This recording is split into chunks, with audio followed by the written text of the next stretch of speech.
recap lang po. Sir Alphonse said, masterclass, these are a series of sessions from May of this year up until December of 2025. We have a total of 24 sessions, 12 of which are for science topics, 12 for math. And then for each of those segments, we have four clusters each. At yung pong four cluster na yon is composed of three sessions. So, ang requirement lang po namin is if you would like to receive or if you would want to be eligible for a certificate of completion and CPD units, you have to be able to take all of the clusters. All right. Okay. Sir Alphonse, so let's try to answer some of these questions ano po.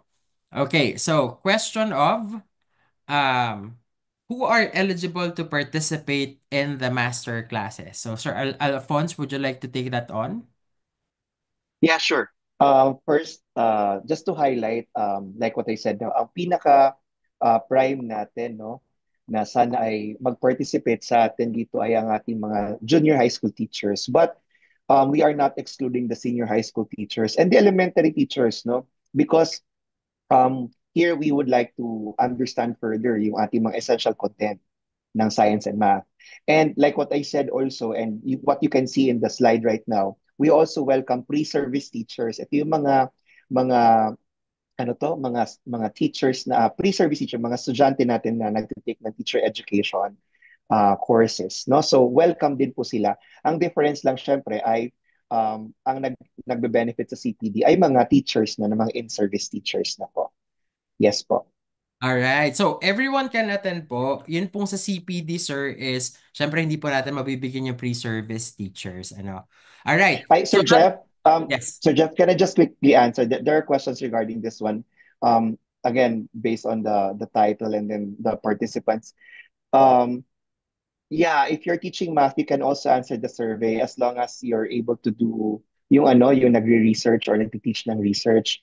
Yun po. And then yung math po, magka-separate po ang ating sessions ng math. Okay? Although ang banner po, when I say banner, meron tayong event. Now, this is the big event, the master class. And there are chunks there na yung tinatawag natin ng mga quarters or clusters or sets. 'Di ba? So may 12 sa math na sessions na for yung quarters or sets. Okay? So yun po. Thank you. Okay, all right. Another burning question online. Is there a registration fee for to attend the master classes? Ako na yung sasagot nito, Sir Alphonse. So this is for free po. So like this master class series is made possible through the collaboration of Filipino Science Hub and the Philippine Normal University Faculty of Science, Technology, and Mathematics. So wala po itong bayad. Kumbaga ito po, lingkod na rin po namin ito sa ating bayan to also absolve you of the cost of having to take trainings that do like you have to take to earn those CPD units.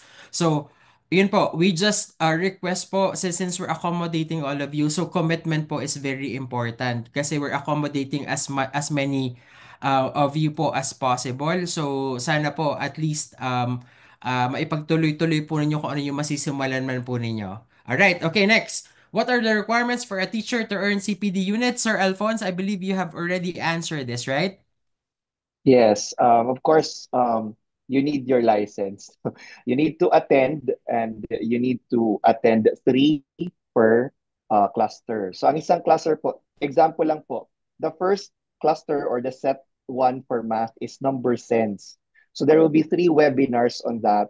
If you attend all three, you'll get to earn the CPD credits for that particular cluster. Okay?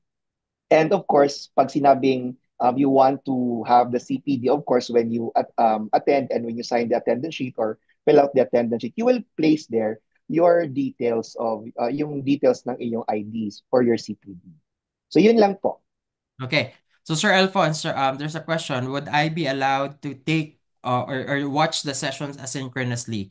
So, ito po siguro po under acceptable circumstances, we would accommodate siguro po at least one asynchronous session po per cluster, no? Pero we would really wanna encourage live attendance kasi po you're gonna miss out on the ability to on the opportunity to interact with our resource speakers.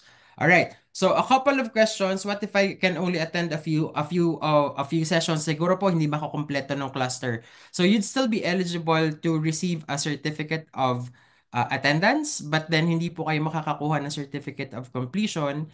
And if you're a licensed teacher, so what that would mean is hindi po kayo makakakuha ng CPD units. Now, question of can I attend all sessions? Definitely. So we're not limiting anyone po. Limited po ang Zoom capacity natin, but then you are always able to attend naman po via YouTube Live. So, and then the last question, and tanong na rin naman po ito, ano po yung schedule and how can I register for the master classes? So siguro po at this point, what I will do is I will do a demo kung saan po kayo makakapag-register. So I will allow me to switch my screen. So, para po makapunta kayo sa registration form, you just have to go to Filipino Science Hub's official website, so philscihub.com. Click on our blog, no, not blog.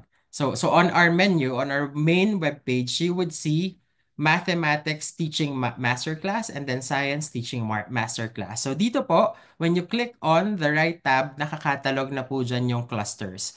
So ano po ba yung nandito na? So nandito na po yung dates kung kailan po magbubukas yung registration. So, balik po kayo sa website ng Filipino Science Hub on April 7th. I believe this is April 7th here in the US. So, I bet this is April 8th. This is gonna be April 8th in the Philippines. So, yun po. So, balik lang po kayo dito. Nakakatalog na po. Mabilis lang po. Magkiklik lang kayo dyan. It will bring you to the registration page of each of those clusters. All right. Yung dates po will be announced. The dates will be announced po. So watch out for announcements po on the Filipino Science Hub website, on our social media pages po, and FSTEM will also share that po on their social media platforms.